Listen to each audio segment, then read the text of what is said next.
సరికొత్త fashion Kisan fashion mall ఇప్పుడు మన ఈసీఐఎల్. రైట్ డీటెయిల్స్ చూస్తే ఢిల్లీ జంతర్ మంతర్ వద్ద సీజేపీ ఆందోళనలు కొనసాగుతున్నాయి. మధ్యాహ్నం 3:30 గంటలకు కేంద్రం సీజేపీ మధ్య రెండో రోజు చర్చలు జరగనున్నాయి. కాగా కేంద్ర మంత్రులు జేపీ నడ్డా, జితేంద్ర సింగ్లతో సమావేశం సానుకూలంగా జరిగిందన్న సీజేపీ ప్రతినిధులు విద్యాశాఖ మంత్రి ధర్మేంద్ర ప్రధాన్ రాజీనామాపై మాత్రం ప్రభుత్వం స్పష్టత ఇవ్వాలని సీజేపీ డిమాండ్ చేశారు. రాజీనామాపై క్లారిటీ ఇవ్వకపోతే ఆందోళనలు తీవ్రతరం చేస్తామని హెచ్చరించారు.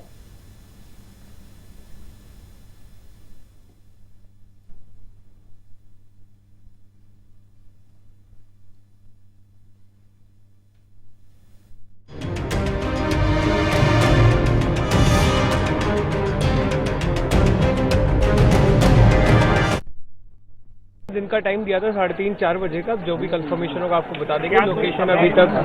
लोकेशन अभी तक फाइनलाइज नहीं हुई है। डिस्कशन बहुत साफ है। हमने बाकी जो 2 डिमांड्स है जिस पे इन प्रिंसिपल एग्रीमेंट है उसमें रिटर्न कंफर्मेशन मिल जाए ताकि वो क्लोज हो। और धर्मेंद्र प्रधान पे हमें क्लैरिटी चाहिए कि आप इस्तीफा लेंगे या नहीं लेंगे, हाँ या ना में अब जवाब चाहिए, क्योंकि अब इसमें विचार का कोई बहुत स्कोप नहीं है। మరోవైపు పేపర్ లీకేజీలకు పాల్పడే వారిపై అత్యంత కఠిన చర్యలు ఉంటాయని ప్రధాని మోదీ ప్రకటించారు. ఈ నేపథ్యంలోనే నీట్ లీకేజీ వ్యవహారంలో 47 మంది ఎన్టీఏ అధికారులపై కేంద్ర విద్యాశాఖ చర్యలు తీసుకుంది. ప్రొఫెసర్ కె రాధాకృష్ణన్ కమిటీ సిఫార్సుల మేరకు ఎన్టీఏలో కొత్త నియామకాలకు నోటిఫికేషన్ విడుదల చేసింది.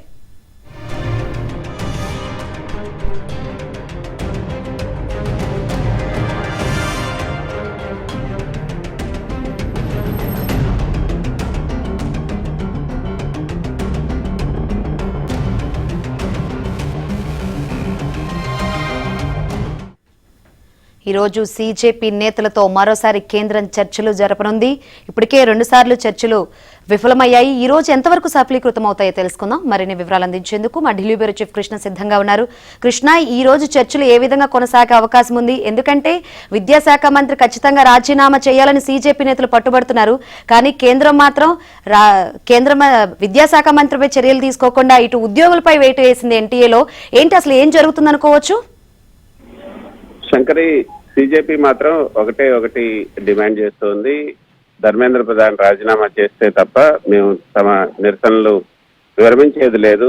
ఈ యొక్క జంతర్ మంతర్లో కొనసాగుతున్నటువంటి ఈ యొక్క దీక్షలు అయితే కొనసాగుతాయి. ప్రభుత్వం చర్యలు తీసుకునేంత వరకు కూడా మేము ఎక్కడికి కూడా కదిలేది లేదని సీజేపీ డిమాండ్ చేస్తుంది. నిన్న జరిగినటువంటి చర్చల సమయంలో కూడా ఏదైతే ప్రధానంగా 4 డిమాండ్లను సీజేపీ కేంద్ర ప్రభుత్వం ముందుంచింది, అందులో 3 డిమాండ్లను కేంద్రం అంగీకరించింది. ఆ మేరకు చర్యలు కూడా తీసుకోవడం మొదలుపెట్టింది. అయితే ధర్మేంద్ర ప్రధాన్ విషయంలో మాత్రం కేంద్రం మేనమేషాలు లెక్క పెడుతుంది. ఆ ఒక్క విషయం తప్ప మిగతా అన్ని కూడా మేము నెరవేరుస్తామని చెప్తున్నారు. కానీ సీజేపీ మాత్రం ఈ రోజు 3:30 గంటలకు జరగబోయే సమావేశంలో ధర్మేంద్ర ప్రధాన్ రాజీనామా పైన ఒక స్పష్టత ఇవ్వకపోతే మాత్రం మేము ఈ యొక్క నిరసన దీక్ష నుంచి వైదొలిగేది లేదు. ఇది ప్రభుత్వానికి ఒక రకంగా అల్టిమేటం జారీ చేస్తున్నామని కూడా సీజేపీ నేతలు ప్రకటనలు అయితే జారీ చేస్తున్నారు. ధర్మేంద్ర ప్రధాన్ రాజీనామా చేయాలని మాత్రం సీజేపీ గట్టిగా డిమాండ్ చేస్తుంది. ప్రభుత్వం దీనిపై స్పష్టత ఇవ్వకపోతే తమ నిరసనను మరింత తీవ్రతరం చేస్తామని కూడా సీజేపీ నేతలు అయితే చెప్తున్నారు. మరోపక్క శంకర్, ఇక్కడ మనం గమనించాల్సినటువంటి విషయం ఏంటంటే ఏదైతే 26 రోజుల పాటు నిరాహార దీక్ష చేసినటువంటి వాంగ్చుంగ్ ను మాత్రం కేంద్ర ప్రభుత్వం ఆ దీక్ష నుంచి విరమింపజేసింది. కానీ సీజేపీని మాత్రం ప్రసన్నం చేసుకోలేకపోతుంది. వాంగ్చుంగ్ కు తగిన హామీలను ఏదైతే లిఖితపూర్వకంగా ఇవ్వటం ద్వారా వాంగ్చుంగ్ కూడా తన నిరసన దీక్షను విరమించారు. కానీ సీజేపీ మాత్రం వెనక్కి తగ్గడం లేదు. కేంద్ర మంత్రులు నడ్డా, జితేంద్ర సింగ్ లో నిన్న జరిగినటువంటి సమావేశంలో నష్టపరిహారం, అదేవిధంగా చట్టపరమైనటువంటి విషయాలపైన ఒక అవగాహనకు వచ్చారు. అయితే మంత్రి రాజీనామా అంశంపై కూడా దానిపై మాత్రం ఇంకా ఎలాంటి నిర్ణయం తీసుకోలేదు. ఇంకా ఇందాక మీరు చెప్పినట్లుగా నేషనల్ టెస్టింగ్ ఏజెన్సీకి చెందినటువంటి 47 మంది అధికారులపైన చర్యలు తీసుకున్నారు.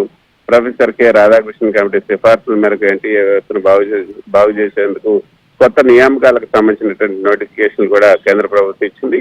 అయితే పరీక్షల అక్రమాలను అరికట్టడానికి public examination prevention of unfair means act 2024 కూడా కేంద్ర కేబినెట్ సవరణలను ఆమోదించింది.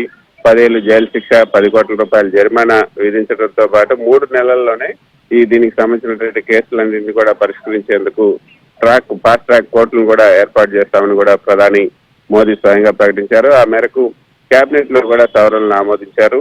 రేపు సోమవారం జరగబోయే పార్లమెంట్ లో ఈ యొక్క సవరణలకు సంబంధించినటువంటి బిల్లును కూడా ఆమోదించే అవకాశం ఉంది. ప్రధాని నరేంద్ర మోదీ కూడా స్వయంగా పేపర్ లీకేజీల పైన కఠిన చర్యలు ఉంటాయని హామీ ఇచ్చినప్పటికీ కూడా బీజేపీ మాత్రం వెనక్కి తగ్గడం లేదు. అయితే శంకరి ప్రభుత్వం ఎన్టీఏ అధికారులను మార్చడం, చట్టాలను సవరించడం వంటి పరిపాలనాపరమైనటువంటి చర్యలు చేపట్టినప్పటికీ కూడా ఆందోళనకారులు అయితే అత్యున్నత స్థాయి నైతిక బాధ్యత, మినిస్టీరియల్ అకౌంటబిలిటీని ప్రశ్నిస్తున్నారు.